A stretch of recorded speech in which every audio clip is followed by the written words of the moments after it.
Victoria Memorial থেকে চলে এলাম বাবুঘাটে। এই জায়গাটা কি ভারী ঝমঝমাট, চারিদিকে দোকানপাট, লোকজনের ছোটাছুটি, একটা ব্যস্ত শহর যেন। চলো দেখি, এই রেল লাইনটা ক্রস করলে পরে ওই যে বসার জায়গা দেখা যাচ্ছে। মায়ের থেকে এই গল্প শুনে শুনে আসার ইচ্ছাটাও প্রবল হয়েছিল। সেই মতো আজ যখন সময় পেয়েছি খানিকটা, আর পিছু পা হয়নি। সেই তো কোন সকালে বেরিয়েছি, ইস এখন মনে হচ্ছে রায় যদি আসতো ও ভারী আনন্দ পেত। প্রায় সন্ধে হব হব করছে, 5টা মতো বাজে। বাবা বেশ ভালোই লোকজনের ভিড় হয়েছে তো। এখানে এসে শুনি এখনও শুরু হতে প্রায় মিনিট 15 মতো দেরি। আমরা যে কীভাবে এসছি পড়িমড়ি করে, পাছে শুরু হয়ে যায়।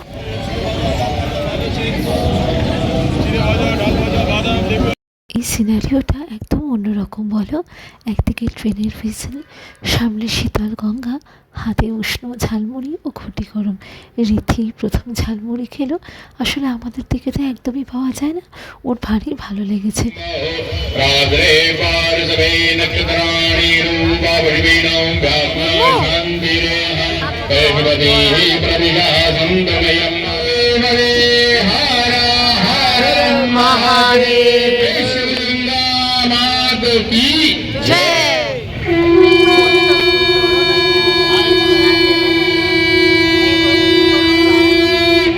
শঙ্খধ্বনিতে গঙ্গারতির শুভ সূচনা, সেই সঙ্গে মন্ত্র উচ্চারণ ও ঘণ্টার ধ্বনি, এই যেন এক ঐশ্বরিক মুহূর্ত।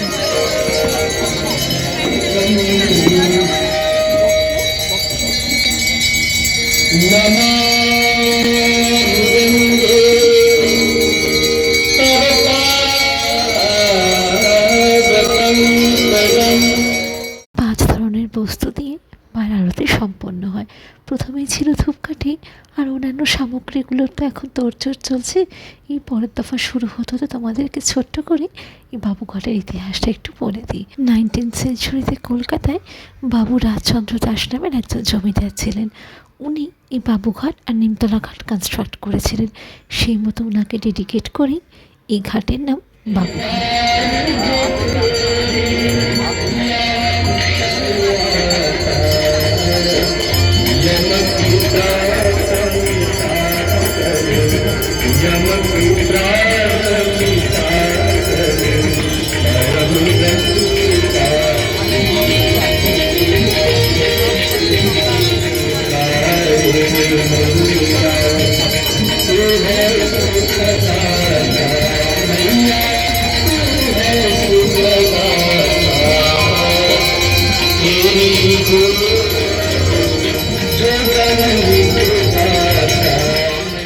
শঙ্খ দিয়ে আরেক দফা আরতি।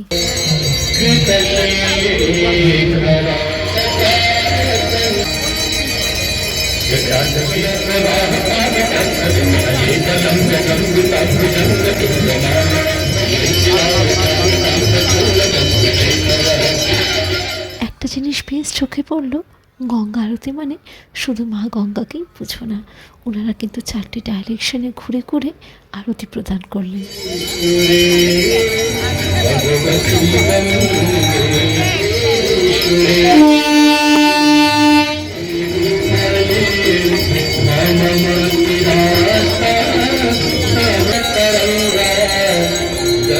আধ ঘন্টা খানিকের আরতি প্রায় শেষ পর্যায়ে।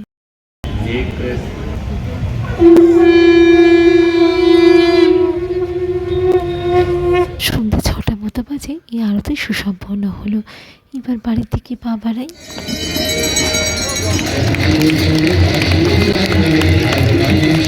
जयकारा लगाएंगे। प्रेम से बोलिए गंगा माता की जय, काली माता की जय, बाबा भूतनाथ की जय, बाबा विश्वनाथ की जय, हर महादेव